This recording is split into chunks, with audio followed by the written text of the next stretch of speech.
Bismillahirrahmanirrahim. Assalamualaikum warahmatullahi wabarakatuh. Waalaikumsalam. Hamdan wa syukran lillah, sholatan wa salaman ala rasulillah. Asyhadu an la ilaha illallah wa asyhadu anna Muhammadan abduhu wa rasuluh la nabiyya ba'dah. Jamaah sholat asar Masjid Taqwa Muhammadiyah Pasaraya Padang, rahimakumullah. Kembali kita bersyukur kepada Allah Subhanahu wa taala atas segala limpahan rahmat dan nikmatnya kepada kita semua. Salawat dan salam kita aturkan pula kepada Nabi junjungan kita, yakninya Nabi besar Muhammad sallallahu alaihi wasallam. Allahumma shalli ala Muhammad wa ala ali Muhammad. Kajian asar kita sore ini bersama saya Ustaz Siril Firdaus MAG. Saya sampaikan dengan judul penyebab dan pembendung bencana.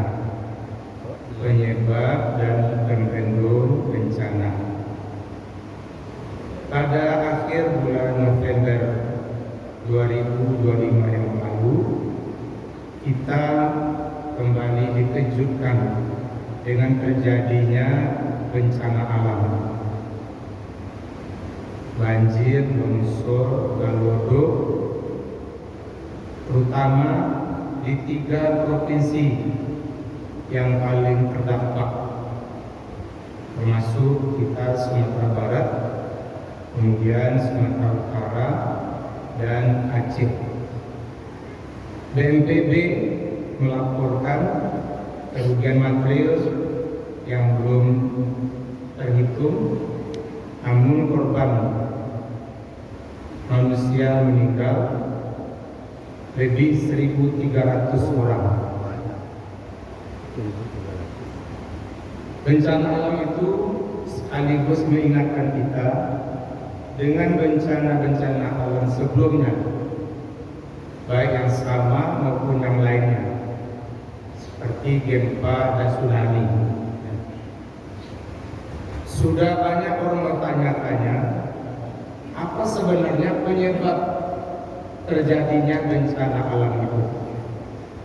Barangkali juga sudah banyak orang yang memberikan jawaban sesuai dengan pengetahuannya. Saya juga mencoba menggali dari Al-Quran dan hadis isyarat petunjuk tentang bencana itu.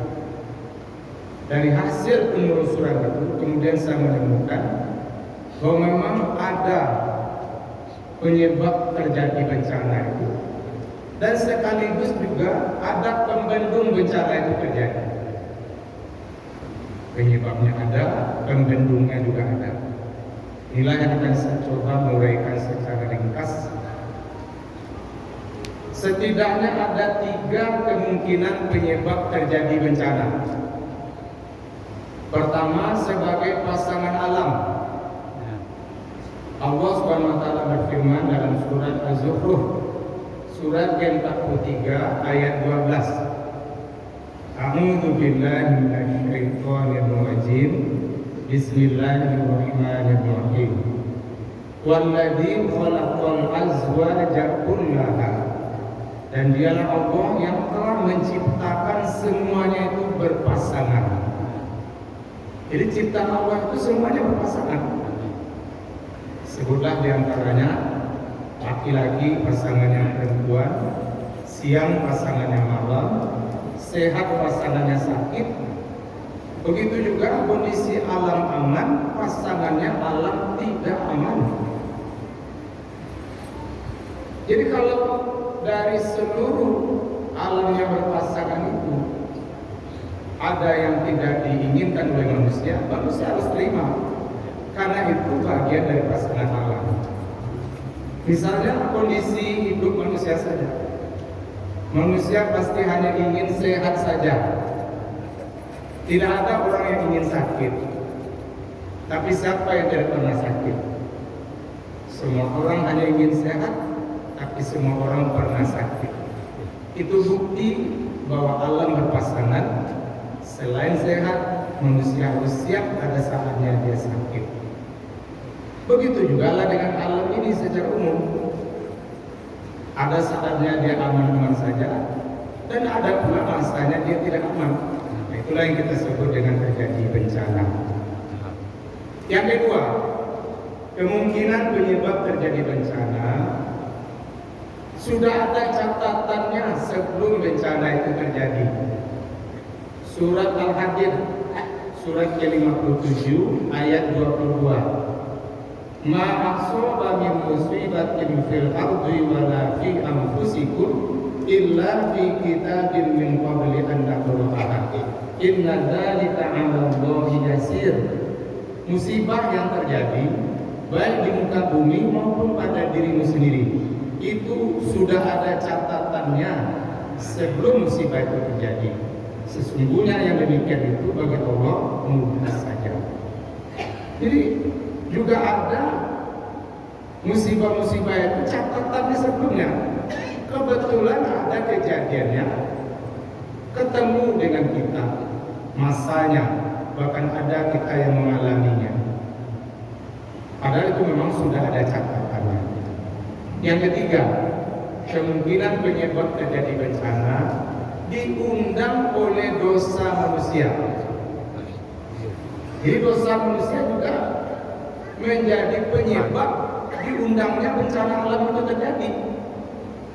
Seperti dalam surah Ar-Rum, surat ke-30 ayat 41. Zoharul fasadu fil barri wal bahri bima kasabat aydin nas liyudhiqahum ba'dal ladzi amilu la'allahum yarji'un. Telah nyata kerusakan di darat maupun di laut itu disebabkan oleh ulah perbuatan tangan manusia. Karena Allah ingin memberi rasa akibat dari sebagian apa yang mereka amalkan itu, agar mereka kembali sadar, kembali kepada jalan yang benar, kembali kepada Allah Subhanahu wa taala. Nah, Ibnu Katsir menafsirkan ulah perbuatan tangan manusia itu dua. Pertama, semena-menanya manusia mengelola alam, mengambil kekayaan alam. Memang alam ini diciptakan juga untuk manusia, tapi kelolalah dengan sebaik-baiknya, dengan mempertimbangkan keseimbangan alam. Tapi ada karena keserakahan sebagian orang dengan apa yang dia miliki, dia melakukan penebangan hutan tanpa mempertimbangkan keseimbangan alam, termasuk juga menggali tanah untuk mengambil barang tambang. Nah, ketika hujan lebat lama terjadi, air hujan itu tidak sepenuhnya terserap oleh tanah, maka terjadilah banjir, longsor, dan gangguan. Itu yang pertama. Yang kedua, penafsiran ulah perbuatan tangan manusia adalah ulah dosa yang dikerjakan oleh manusia. Itu juga akan mengundang datangnya bencana alam. Nah, jadi inilah tiga kemungkinan penyebab terjadi bencana.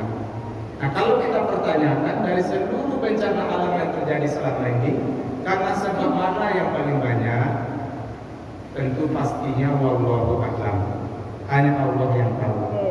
Kita hanya bisa menduga, bisa jadi sebagai pasangan alam, bisa jadi sudah ada catatannya, bisa jadi juga diundang oleh dosa manusia. Kita hanya berharap bagaimana ke depan kalau bisa bencana alam itu berkurang dan jarang lagi terjadi. Caranya adalah, kalaupun memang berulang bencana alam itu terjadi, biarlah hanya karena nomor 1 dan nomor 2 tadi saja, karena pasangan alam dan sudah ada catatannya. Yang karena dosa tidak usah lagi. Artinya berhentilah manusia berbuat dosa, karena dosa itu juga mengundang bencana. Nah, tentu apakah semua dosa mengundang bencana? Syukur tidak semua dosa mengundang bencana. Surah Asy-Syura surat ke-42 ayat 30. Wa ma asaba min musibatin fa bima kasabat aydikum wa ya'fu an katsir. Musibah yang terjadi itu memang juga disebabkan oleh dosamu. Untungnya Allah memaafkan sebagian besar dari dosamu. Jadi hanya sebagian kecil saja dosa yang mengundang bencana. Mengingat waktu, saya akan pilihkan beberapa dosa saja yang mengundang bencana. Pertama, dosa zalim. Yang kedua, dosa zina. Yang ketiga, dosa curang. Yang keempat, dosa minum-minuman keras. Yang kelima, dosa riba. Nah, kalau 5 dosa ini terjadi di suatu daerah, suatu negara, maka bencana alam akan berulang terjadi. Semoga ini jadi kewaspadaan kita ke depan. Semoga Allah Subhanahu wa taala melindungi kita dari mara bahaya dan musibah. Terima kasih dan mohon maaf. Assalamualaikum warahmatullahi wabarakatuh. Waalaikumsalam.